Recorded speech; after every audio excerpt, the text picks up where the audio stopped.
Willkommen bei Laura und Mariano. In der letzten Folge haben wir mit anderen Reisenden in Kathmandu täglich darüber debattiert, wie man von Nepal weiterreisen kann, insbesondere in die Stan-Länder. Eine lange Tour über Tibet nach Kirgisistan, aber das mit China ist ziemlich kompliziert, also vielleicht doch lieber zurück über Pakistan, den Iran und mit einer Tour durch Turkmenistan. Am Ende ist alles schwierig und super teuer.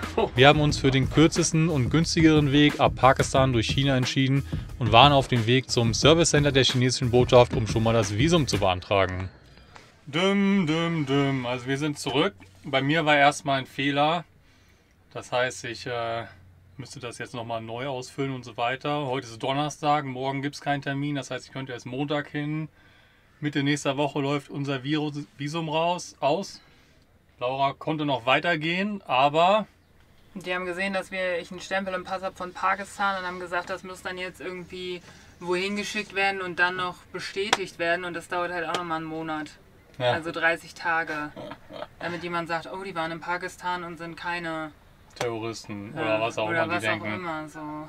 Weil man das ja auch so gut... Ach, keine Ahnung. Aber ich weiß auch nicht, was deren Problem jetzt mit Pakistan ist und China. Ja, vielleicht kennen wir uns einfach nicht so gut aus politisch. Nee. Aber ich glaube, Chinesen mögen jetzt, also die politischen Chinesen sind jetzt nicht die größten Fans von Muslimen. Ja, und jetzt hier noch ein Monat, also das ist ja völlig absurd. Jetzt hier einen Monat warten können wir ja auch nicht. Dann lassen wir das wohl doch. Dann müssen wir uns einen anderen Weg suchen. Oh Mann, das ist alles so deprimierend. Und ich weiß, also wir meckern auf voll hohem Niveau, das wissen wir schon. Ne? Mit unserem deutschen Pass geht's uns saugut. Ja. Aber es macht einfach keinen Spaß mehr und ich will gar nicht wissen, wie Leute sich fühlen, die täglich irgendwie gucken müssen, wie ihre Papiere sind, ob sie irgendwie in einem Land noch sein dürfen oder die nirgendwo anders hinreisen können oder die im schlimmsten Fall noch irgendwo geflohen sind und jetzt irgendwie gucken müssen, dass sie vernünftige Papiere kriegen und immer nur bei so Behörden sitzen. Naja, so wie im Iran, als wir unser Visum verlängert haben, da waren ja ganz viele Geflüchtete aus Afghanistan, die da ständig ihre Aufenthaltsgenehmigung da erneuern lassen müssen. Ja, oder in Tbilisi waren total viele Leute aus der Ukraine. Ja, stimmt, vor der ukrainischen Botschaft. Es ist schon verrückt, so dass so ein Stück Papier und so Dokumente, weil man füllt ja immer das Gleiche aus, ne, dass das so eine Kraft hat in unserer Welt. Naja, trotzdem verbringen wir irgendwie gerade mega viel Zeit damit. Unsere Zeit in Pakistan verbringen wir einfach nur mit Papierkram und warten. Warten aufs Innenvisum, hier warten wir auf diverse Visa, also... Ja, diese Ecke der Welt ist einfach nicht so leicht zu bereisen. Für uns jetzt gerade, ja. Dann fahren wir jetzt die Gasflasche auffüllen und zurück und erzählen den anderen das, die gerade wahrscheinlich ihre... Ach so, ich rufe Tim mal an. Die füllen nämlich gerade ihre ganzen Sachen aus und wollten dann am Montag hierher kommen. Die haben aber natürlich auch alle einen Pakistan-Stempel im Pass. Ja, ich rufe Tim mal an. Muss man mal rausradieren. Wir haben auch noch überlegt, ob wir nicht unser China-Visum in Islamabad in Pakistan beantragen, weil wir hier so ein bisschen Stress haben, weil ja unser Visum hier ausläuft. Aber was sagen die denn dann da? Ja, aber da wurde auch schon gesagt, in Kathmandu ist es einfacher als in Islamabad. Ja. Jetzt wissen wir, warum in Pakistan so ein Problem ist. Aha. Aber es nimmt einem wirklich so die Lust am Reisen und so, weil das ja dann, also wenn es auch 3 Tage dauern würde, dann würde ich ja ganz viel Papierkram machen, das ist ja nicht das Problem. Das Problem ist so, dass du dich dann nicht von bestimmten Orten wegbewegen kannst. Also in Kathmandu macht es einfach keinen Sinn, jetzt woanders hinzufahren über Holperstraßen, um dann hier wieder hinzueiern. Nee. Und ja, es macht einfach dann keinen Spaß. Aber wir wollen jetzt auch nicht bei der Sommerhitze durch den Iran, um in die Stan-Länder zu kommen. Also müssen wir uns da einfach nochmal überlegen, wie es jetzt weitergeht.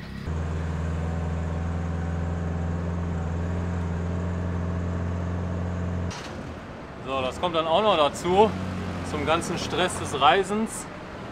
Irgendwo sind wir da reingefahren, wie so ein fetter Nagel. Reifen wechseln im lauten Stadtverkehr hier.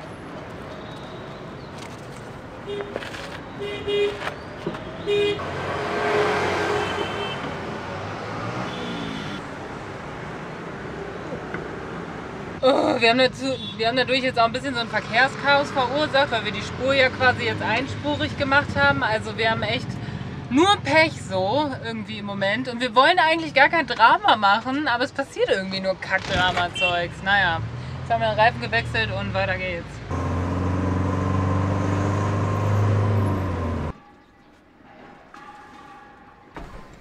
Mal gucken, ob wir unsere französische Flasche auffüllen können. Und eine deutsche Flasche von unseren Freundinnen.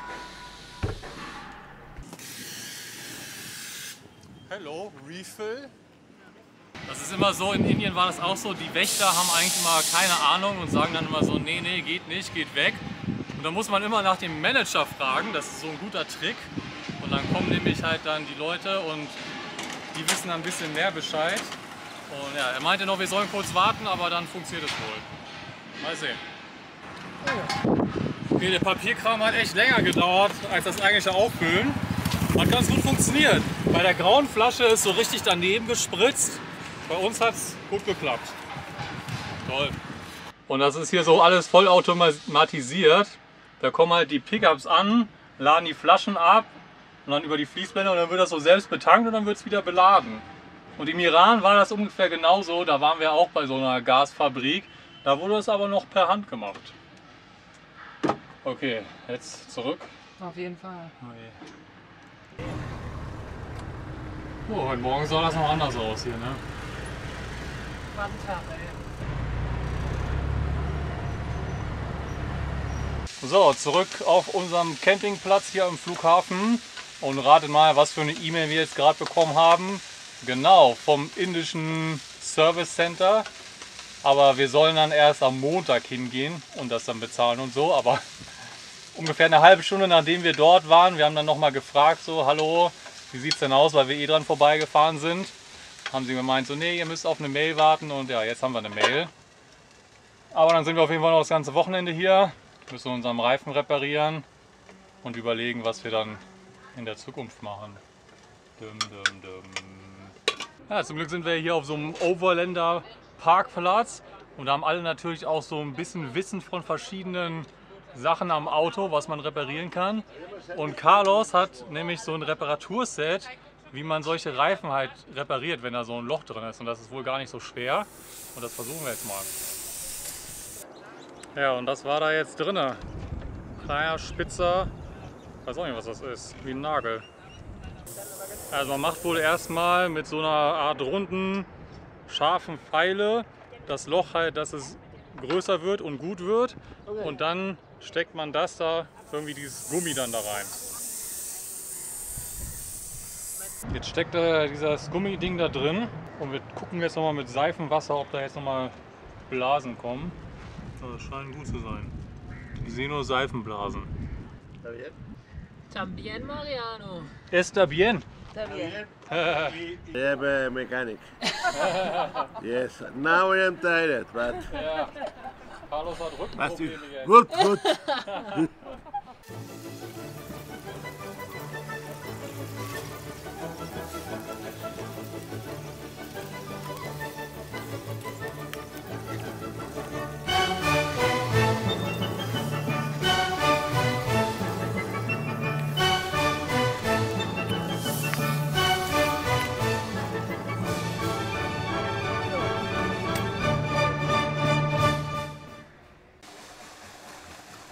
So, heute ist Freitag. Wir haben eben auch noch mit den anderen Reisenden aus Belgien gesprochen, die lustigerweise in derselben E-Mail von dem indischen Service Center waren. Also die werden mit uns zusammen am Montag dann da hinfahren, um den Pass abzugeben. Und man kann wohl, wenn es gut klappt, am selben Tag das da schon abholen. Und wir haben übrigens jetzt auch hier wieder neue Leute auf unserem Campingplatz. Und jetzt gehen die Diskussionen über China weiter. Also es hört nicht auf, ein Hin und Her ohne Ende.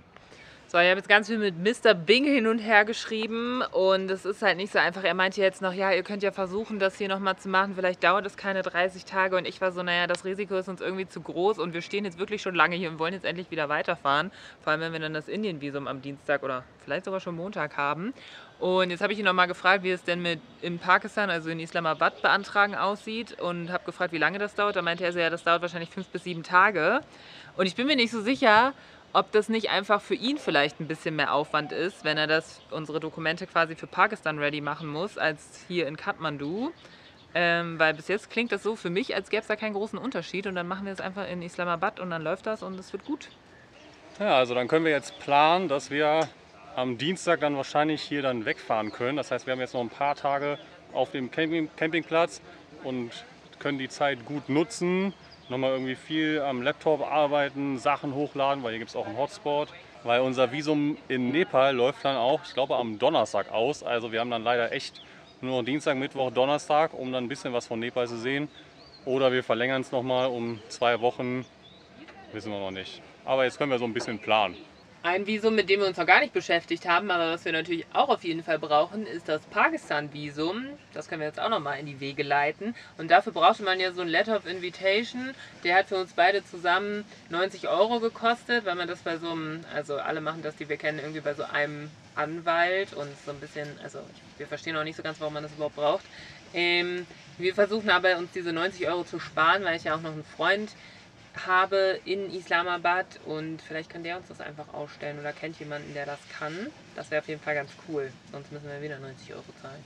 Durch die ganze Zeit hier, die wir auf dem Campingplatz haben, bin ich ganz gut mit dem Videoschneiden wieder hinterhergekommen.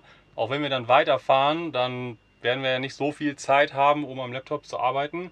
Und ich habe jetzt inzwischen, also ein Video habe ich hier dann glaube ich noch fertig gemacht und hochgeladen und so. Und in der Zeit habe ich jetzt schon 6 weitere Videos geschnitten. Hier fehlt jetzt jeweils, wir machen immer für euch so im Abspann nochmal, okay, was passiert im nächsten Video.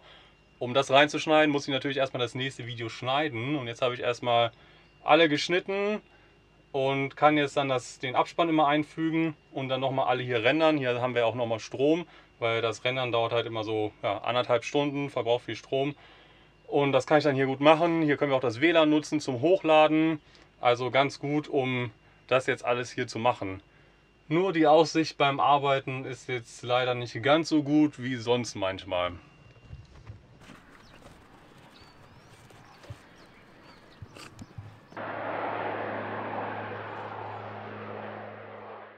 So, der Tag ist gekommen nach, wir wissen es gar nicht mehr genau, irgendwie über 2 Wochen gefühlt, wie wir hier auf diesem Werkstatthof abhängen. Heute können wir unser Indien-Visum abholen, beziehungsweise unsere Pässe zu diesem Service Center bringen und wir hoffen, dass wir sie dann heute Nachmittag dann auch schon direkt abholen können, weil dann können wir morgen ganz früh, morgens, wenn der Verkehr noch nicht so schlimm ist, dann hier losfahren aus Kathmandu. Wir haben unsere Pässe eingepackt und 30.000 nepalesische Rupees, 200 € für das Visa. Wenn man mit dem Flugzeug nach Indien reist, dann kann man auch ein E-Visa machen und das ist halt erstmal günstiger und man kriegt es halt direkt an der Grenze und muss nicht wochenlang zur Botschaft hin und her rennen. Und manche hatten halt so wie wir ein recht kurzes Visa, weil sie auch über Land gekommen sind und sind dann halt, keine Ahnung, nach Thailand geflogen oder in die Malediven und hatten dann auf dem Rückflug dann ja auch ein E-Visa und das gilt dann halt viel länger, meist 1 Jahr und man kann öfter ins Land einreisen mit dem gleichen Visa.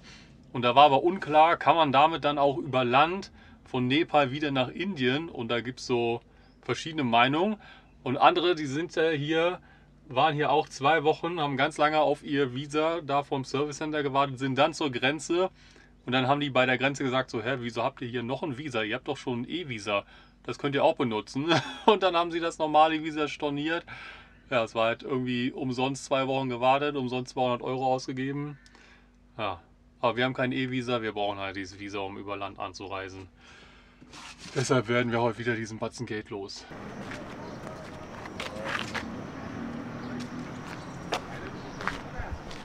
Bis später.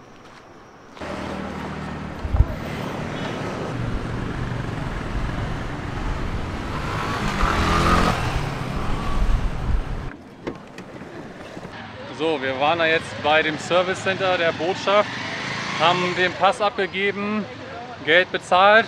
Aber die haben gesagt, sie rufen uns dann morgen an, also müssen wir auf jeden Fall wohl doch noch einen Tag warten und können es nicht heute Nachmittag abholen. Jetzt laufen wir hier noch mal ein bisschen rum durch Tamil, das ist anscheinend so ein Touri-Stadtteil. Schauen wir mal, was wir hier so noch sehen.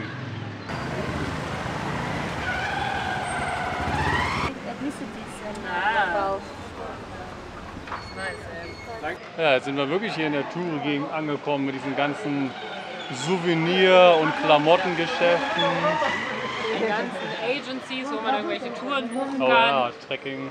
Und natürlich den ganzen anderen Touris, die hier rumlaufen. Oh ja.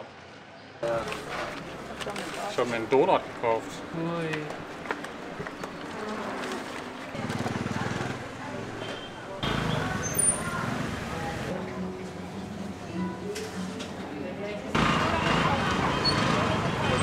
Na, hier ist ja mal was los in Kathmandu.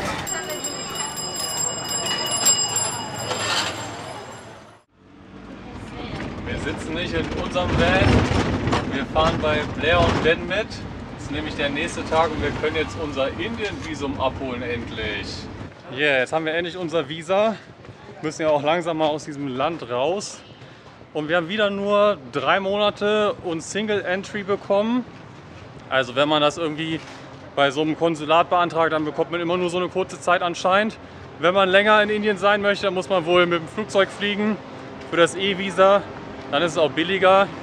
Also ist jetzt nicht so schlimm. Ich meine, wir wollen jetzt eh nicht länger dann dort in Indien bleiben als 3 Monate. Wahrscheinlich sehr viel weniger. Aber es ist trotzdem gut, irgendwie die Option offen zu haben. Naja, und dann können wir morgen früh dann hier raus aus Kathmandu fahren. Und in der nächsten Folge, wir sind zurück in Indien und diesmal wird alles besser. In Nepal haben wir mehr oder weniger keinen einzigen Berg sehen können. Das holen wir jetzt nach und fahren direkt ins Himalaya-Gebirge. Statt 40 Grad im Landesinneren sind wir nun plötzlich im Schnee und der krassesten Landschaft. So ganz wie wir es uns vorgestellt haben, läuft es dann aber doch nicht. Schaltet wieder ein, wir freuen uns auf euch und dass wir euch auch mal wieder was ganz anderes zeigen können. Namaste.